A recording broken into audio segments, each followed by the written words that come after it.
So, next, doon na tayo sa ating proteins, no? So, tapos na tayo sa amino acids and the short segments of short polymers of amino acids. Doon na tayo sa much longer polymers, yung more than 40 amino acid more 40 or more amino acid residues. So, doon na tayo sa proteins. So, your proteins have may be classified based on the number of peptide chains or based on the chemical composition. So, dito muna tayo sa una. Your proteins rather can be monomeric or they can be multimeric. So monomeric refers mono, of course, syempre, there is only one peptide chain. So this is referring already to the chains, not to the individual amino acid. So only one peptide chain, it's a monomeric protein. If there is more than one peptide chain or subunit, yun din yung isa pa nating tawag, then you call that a multimeric protein. So, examples lang natin dito. Your monomeric, classic example of your monomeric protein is your myoglobin, the oxygen-carrying molecule in the muscle. Meanwhile, an example of your multimeric protein is your hemoglobin. So, your hemoglobin is the oxygen-carrying molecule in your red blood cells. So we'll discuss the structure and the function of these two molecules in depth later on. So next, doon na tayo sa classification based on the chemical composition. So you have your simple proteins, you have your conjugated proteins. So anong pinagkaiba nila? Simple proteins contain only amino acid residues, contain only peptides. Meanwhile, your conjugated proteins contain one or more peptide chains plus one or more non-amino acid entities which you call prosthetic group. So ano yung possible non-amino acid entities that may be combined with your proteins? Ito yung mga examples nila. If you have a prosthetic group such as a carbohydrate, then you call that a glycoprotein. If you have the prosthetic group, or your prosthetic group is a lipid, then that's a lipoprotein. If the prosthetic group is a heme molecule, then you call that a hemoprotein, and so on and so forth, depending on the prosthetic group that is involved. Okay? Next. So let's discuss the structure of your protein. So meron tayong general structural characteristics that your proteins follow. So there are 4 levels to this protein structure. So medyo mahaba-haba pa tayong discussion. So please bear with me. So the first one is your primary, secondary, then tertiary, then quaternary. So dun muna tayo sa primary. So let's take it one step at a time. So your primary structure is the amino acid sequence. It's the order of attachment of amino acids to each other using your peptide linkages. So pag tinanong ka kung anong bond yung responsible for your primary structure, then of course it's the peptide bond. Kasi sila yung nagli-link together ng mga different amino acid residues. So sabi natin, each protein has its own unique amino acid sequence. So if meron kang nitong amino acid sequence na to, this amino acid sequence, then that protein can only be a myoglobin. It can never be an insulin. It can never be something else. It's only a myoglobin. Okay? Each protein also has the same specific sequence regardless of where it is found in an organism. So if, for example, in your leg muscle, meron kang myoglobin, yung muscle mo sa likod, merong myoglobin, parehas lang sila ng amino acid sequence kasi parehas silang myoglobin. Okay? Next.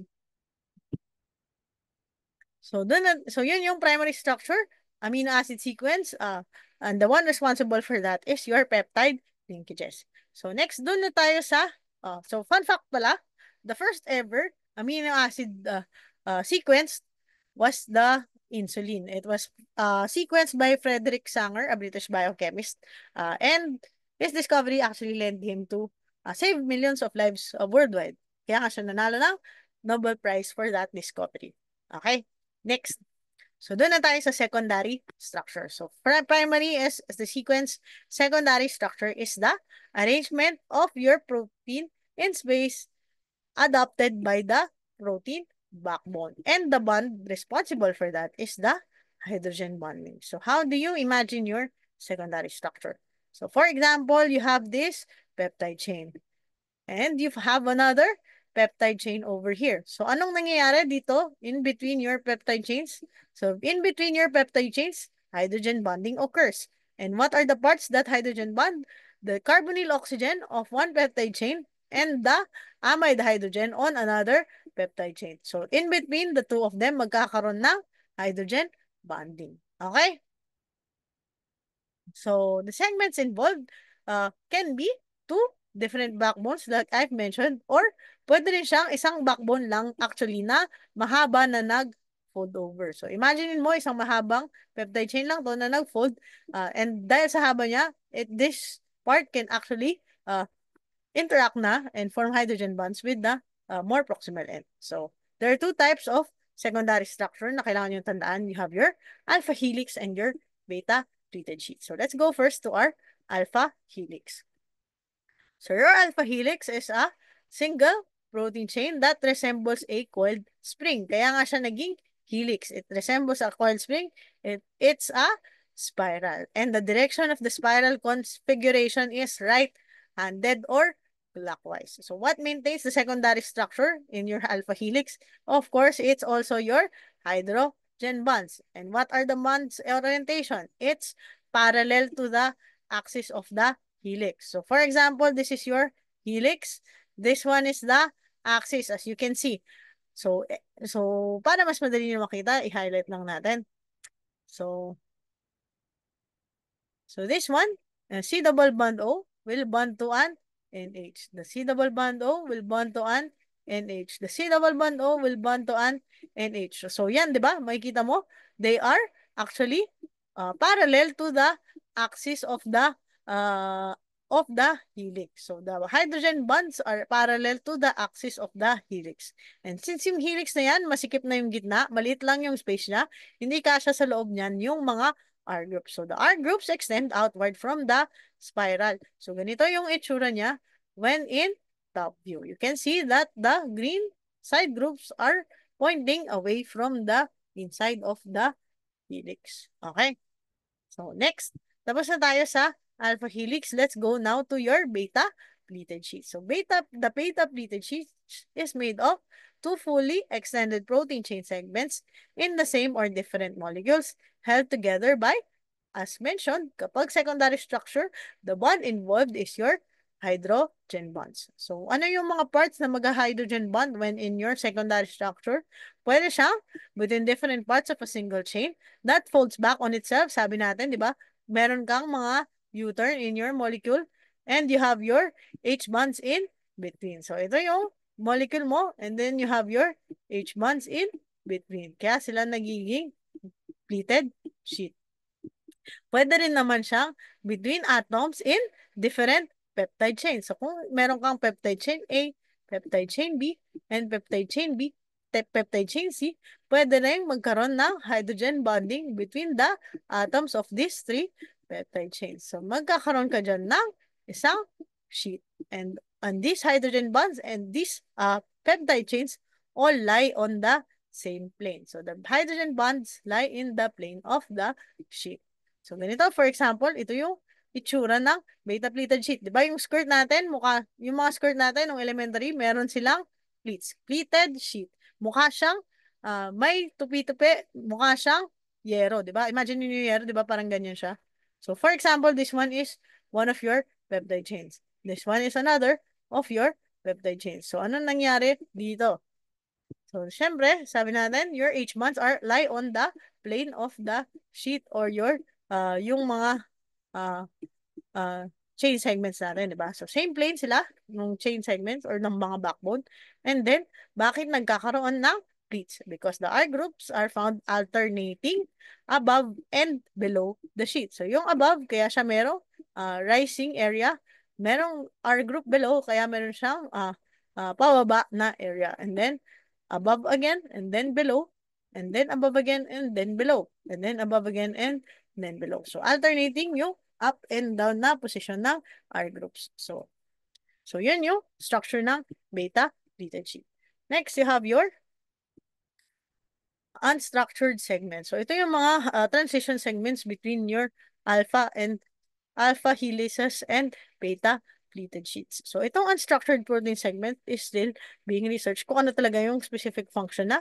But more and more scientists are believe that these areas of unstructure are essential to the functioning of many proteins. Kasi they believe it confers flexibility and allows your proteins to adapt to different changes in cellular conditions. So you have your alpha helix and your beta pleated sheet for your secondary structure. So next doon na tayo sa tertiary structure. So medyo magulo siya i-visualize no so far. So then we go to your tertiary structure. So tertiary structure is the overall 3D shape of the protein. So paano mo may visualize si primary, secondary, and tertiary structure? The classic metaphor used for the primary, secondary structure of your proteins is actually your telephone cord. So, di ba yung telephone cord mo? Nakapulupot siya. Yung classic na telephone cord, di ba? Siyempre, lahat tayo naka-cellphone ngayon. Pero yung classic na telephone cord, naka-coil siya, di ba? So, if you stretch out your telephone cord, you get if you imagine your telephone cord as a protein, then you stretch it out, you get the primary structure or the sequence of amino acids. If you let that go, ang mangyari, babalik siya sa pagiging coil niya.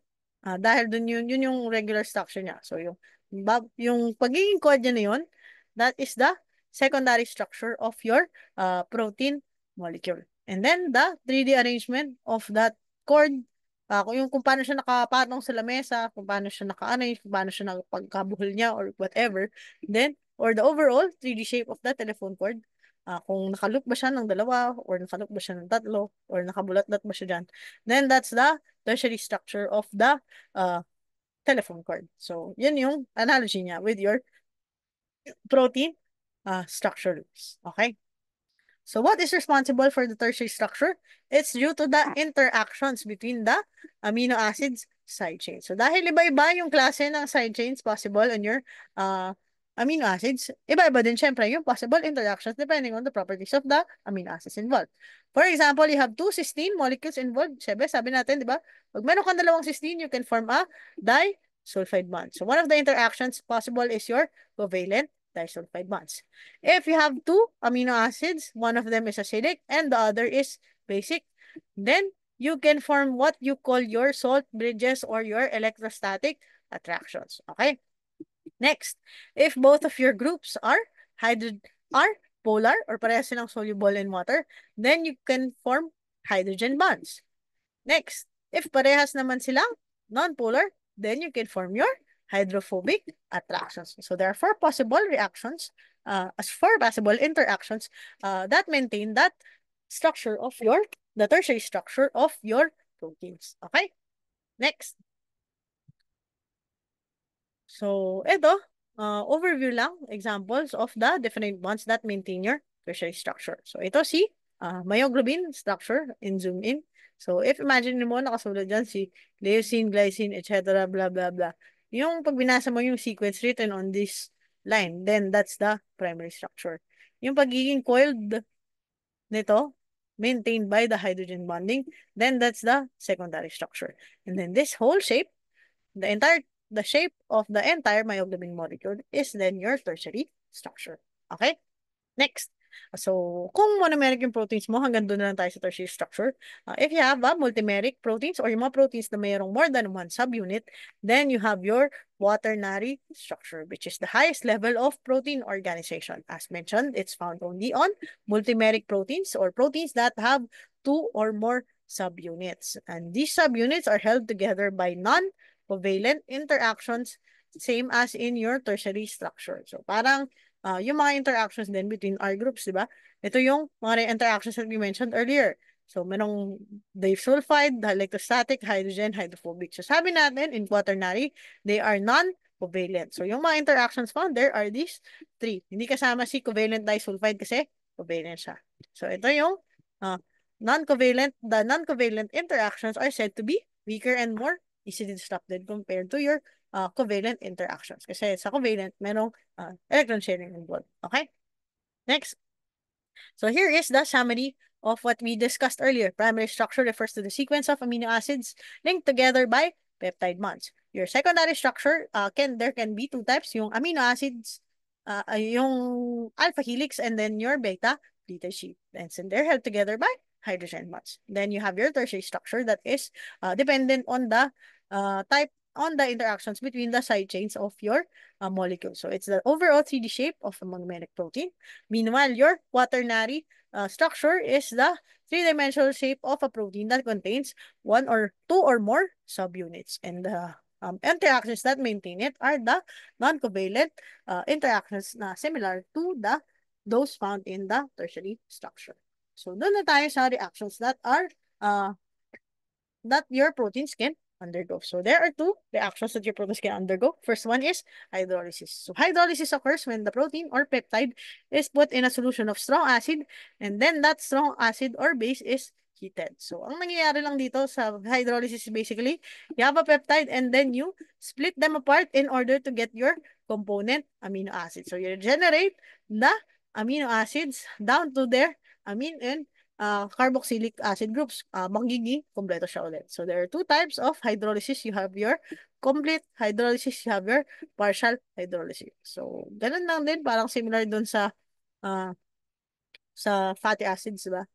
Complete hydrolysis when all the amino acids are freed up. Sa partial hydrolysis, pag merong mga completely freed up, merong mga hindi completely freed up, merong mga small peptides na natitira na hindi na pag-hiwalay. Okay?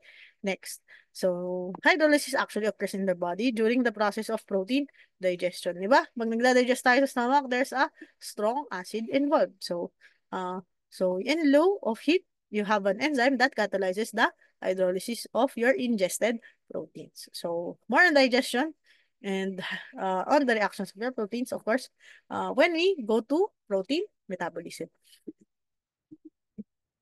Next, you have the process of denaturation. So denaturation is the partial or complete disorganization of a protein's characteristic 3D shape due to the disruption of its secondary, tertiary, or quaternary structural interactions. So sabi natin, secondary, tertiary, or quaternary lang, di ba? It does not affect the primary structure. So denaturing your protein often leads to loss of biochemical activity kasi most of our proteins, for example, di ba?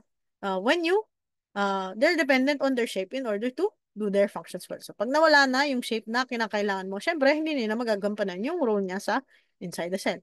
So, here's an example. So, meron kang alpha helix dito, completely arranged beautifully because of the hydrogen bonds. Pero dahil na-denature siya, naging disordered protein strand na lang. Another example is when you have an egg and you put it in the frying pan. So, the egg white becomes denatured and you have a beautiful sunny side up. So, yung naging protein na puti na yan, that's a denatured protein. Okay? So, denaturation often leads to loss of water solubility. And the protein tends to precipitate and you call that the process of coagulation. Okay? So, next. Doon na tayo sa mga denaturing possible agents that can denature your protein. So, some of them are heat, as I've mentioned, di ba? We cook our food. Kasi, uh, aside from making it more delicious, syempre, your food, another good thing about heating your food, syempre, is because you denature the proteins of your pathogens, of your possible parasites and bacteria found in your food. So, less likely ka to get food poisoning because by heating, you kill the pathogens inside the food. You have also your microwave radiation and then your ultraviolet radiation. So, wear sunscreen para hindi ka ma-denature. Next, you have your organic solvents as well as strong acids and bases. So, this one also happens in the stomach. Diba? Meron ka strong acid in your stomach. So, doon sa stomach, na-denature yung proteins, making your proteins easier to hydrolyze. Okay? So, next. Ito lang yung several examples of denaturing agents. Hindi naman natin tutoxikin yung specific effects of each of that. So, tandaan nyo lang yung possible causes of denaturation.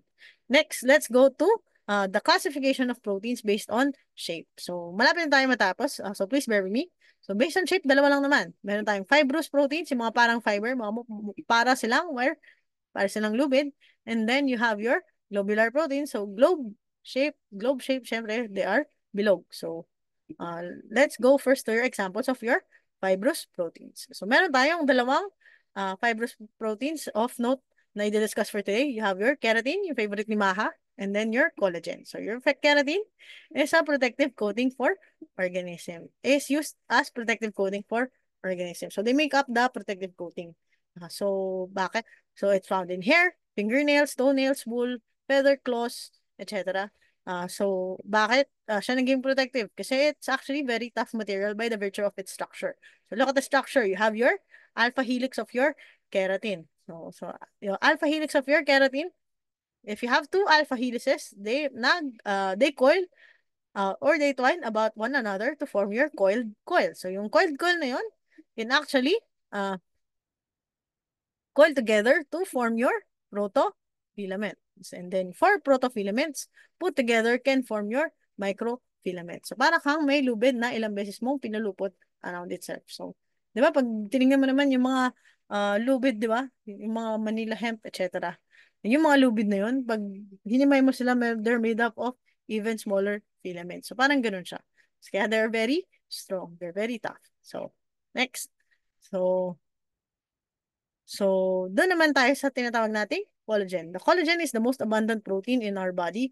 It's found in skin, bones, tendons, ligaments, and blood vessels, as well as a lot of other places. So, the structure of your collagen is actually a triple helix with three chains of amino acids. And the standard formula for your collagen is GlyXY. So, after GlyXY, meron ka ulit GlyXY, and then GlyXY, and then GlyXY. So, every three amino acids, meron kang glycine. So, in the XYs, sometimes you encounter a non-standard amino acid such as 4-hydroxyproline and 5-hydroxylysine. So in the hydroxylysines, that hydroxylysine actually serves as an attachment of your carbohydrates. Kaya nga itong si collagen is also considered as a conjugated protein, specifically a glycoprotein. Your collagens can also form aggregates called collagen fibrils. That's why they become very tough substances. Kasi kaya nga sabi natin, it's found in the bones, tendons, ligaments, and other tough parts in our body. So here's the structure of your collagen. Yung polypeptide chains mo form alpha helices, and the alpha helices are twined together to form the triple helical peptide chain. So imagine niyo, 'di ba, yung Wiggles, nung pag tinanggal mo yung or kahit yung marshmallow lang, 'di ba? Na tatlo yung kulay. So pag tinanggal mo yung coat ng Wiggles, 'di ba? Meron kang marshmallow, tapos yung isa sa kanila kulay puti, yung isang part ng marshmallow is kulay pink, the other part of the marshmallow is color green. So para siya naka-twist ng ganon. So ganon yung itsura ng collagen. Okay? Next. So tapos na tayo. So hindi pa pala tayo tapos. So this is collagen. There are actually 28 types of your collagen. Tandaan nyo lang, collagen type 1 is found in bone, tendon, and skin. Collagen type 2 is uh, cartilage. Okay? So ito namang mga uh, hindi naman kailangan toxic in sarili na memorizein to. Gusto ko lang yung siya i-include para makita nyo na it's actually found in a lot of parts of our body. Kaya nga siya yung naging most abundant protein. Okay? So, let's go to your globular proteins. Yung kaninang pa nating binabanggit si myoglobin and your hemoglobin. So, myoglobin, myo, so that's in the muscles. Hemoglobin, that's in the RBCs. So, yung hemoglobin transports oxygen from the lungs to tissues, and your hemoglobin is found in the RBCs. Your hemoglobin can also transfer your carbon dioxide from the tissues back to the lungs. So, anong pinagkaiba nilang dalawa? Myoglobin is a monomer, hemoglobin is a tetramer. So, each chain actually contains a heme group. So, dahil isang chain lang si myoglobin, then isa lang yung heme group niya. Si hemoglobin naman made up of 4 chains or 4 subunits. Therefore, meron siyang 1 heme per subunit, having a total of 4 heme molecules. So, ano yung heme na yun? Na kanina pa natin sinasabi. This one is the structure of your heme. So, yung synthesis ng heme, you will touch upon this in your later courses. Not sure if may time tayo para discuss siya, pero dadaanin nyo naman to pag nag-aaral na kayo ng hematology. So, tandaan nyo na lang yung gitna ng heme. Yung gitna ng heme na yan is an iron. And the iron is the one that binds to oxygen. Kaya nga, di ba pag may anemia ka, ang binibigay sa'yo is ferrous sulfate. Kasi merong iron na kasama dun sa heme molecule mo. So, yung heme na yun, the more hemes you have, of course, syempre, the more ions you have, and the more oxygen you can carry. So, your hemoglobin can carry more oxygen than your myoglobin kasi nga, apat yung heme molecule siya. Meanwhile, your myoglobin, isa lang yung heme niya sa mas konti, pero okay lang naman yun kasi ang function lang naman is to store oxygen for the muscle itself. And remember that your myoglobin has a higher affinity for oxygen, uh, uh, which is actually a good thing. Why? Kasi if your hemoglobin, if your blood carries the oxygen to your muscles, syempre, gusto niya ma-facilitate yung transfer ng oxygen from the hemoglobin to the muscle immediately. And that happens quite easily kasi mas bet ni oxygen si myoglobin rather than the hemoglobin. So, it's quite willing to move over. Okay? So, next, dun na tayo sa last part of our lecture, which are your conjugated proteins. So, ito yung mga proteins na merong asawa. Meron silang kaya conjugated, di ba? So, conjugal. So, meron silang mga kasama. Yung mga examples natin are your glycoproteins and your lipoproteins. So, doon naman na tayo sa immunoglobulins, which are conjugated proteins that are produced as a protective response by our body to foreign substances. So, ito yung tinatawag nating antibodies. Or antibodies, ang structure nila is it's made up of 4 polypeptide chains. 2 of them are heavy and 2 of them are light. So, ito yung heavy chain. Itong mas malaki. Ito yung light chain. This is another heavy chain. This is another light chain. And what bonds these chains together? A disulfide bond here, a disulfide bond here, and a disulfide bond here. So, alam mo na, pag may disulfide bond, ibig sabihin meron diyang cysteine. Next, bakit siya naging conjugated protein? Kasi yung structure ng immunoglobulin natin, meron actually dong carbohydrate. So, that carbohydrate content of each hemoglobin actually varies between the different hemoglobins. Okay? Next. So, itong immunoglobulins, I'm sure, dadaanan nyo pa yung in-depth, yung actual structure nito in your immunology courses. Okay? Next, dun na tayo sa last part, your lipoproteins, which I'm sure you're already familiar kasi nasimulan na natin no, sa previous discussion. So, yung lipoproteins are lipoproteins. They are conjugated proteins used to suspend lipids and transport them through the bloodstream. Kasi di ba yung lipids nga natin, they are non-polar, they are not soluble in water. So, hindi sila pwedeng makarry sa dugo natin unless you find a way to package them. Okay? And you package them by the means of your lipoproteins. Para silang may cells. So, labas is hydrophilic heads ng mga phospholipids, etc. And then cholesterol and proteins, nasa loob yung nagtatagong lipid core, yung mga hydrophobic elements. So there are 4 types of lipoproteins. Na-mention na natin si LDL and si HDL, di ba? Si LDL is the bad cholesterol that transfers cholesterol from liver to tissue. HDL is the good cholesterol that transfers cholesterol from tissues back to the liver. So itong dalawa naman, sila yung bago, si chylomicrons and very low density lipoprotein. So, pag itong dalawa naman, what you remember is the triglycerides. So, yung triglycerides, ang majority tinatransport ni chylomicrons and VLDL. So, ito actually, halo-halo yung tinatransport nila. Pero yung majority, specific. Pero majority is triglyceride. Okay? So, your chylomicrons transport the dietary triglycerides. So, if you eat samgyup or any fatty milk, kumain ka ng bagnet, kumain ka ng liempo, etc. You absorb the fat. You digest the fat, you absorb the fat in your small intestines. And sino yung nakaabang at the other end of your small intestines? That's your chylomicrons. So, pagpapasok na sa bloodstream, sasaluhin na ng chylomicrons yung mga fats digested and it will transport it to the liver or to the other parts of your body for processing. Next, you have your very low density lipoproteins. So, yung very low density lipoproteins naman, kabila naman yung function niya. It transports yung endogenously made tag or yung mga tag na ginawa ng sariling katawan natin in order to store them in the adipose tissue. Yung sariling gawa ng katawan, yung hindi galing sa diet, yung galing sa synthesis, na triglycerides are transported from the liver to the adipose tissue by your very low density lipoprotein. Okay? So, ano ba itong mga density nito na sinasabi nila? Itong mga lipoproteins, di ba sabi natin they are conjugated proteins. So, the more proteins you have, the denser the molecule is. So, ang pinaka-dense sa kanilang lahat is your HDL. Ang pinaka-least dense is your chylomicrons. So, mas less dense pa siya compared to your VLDL.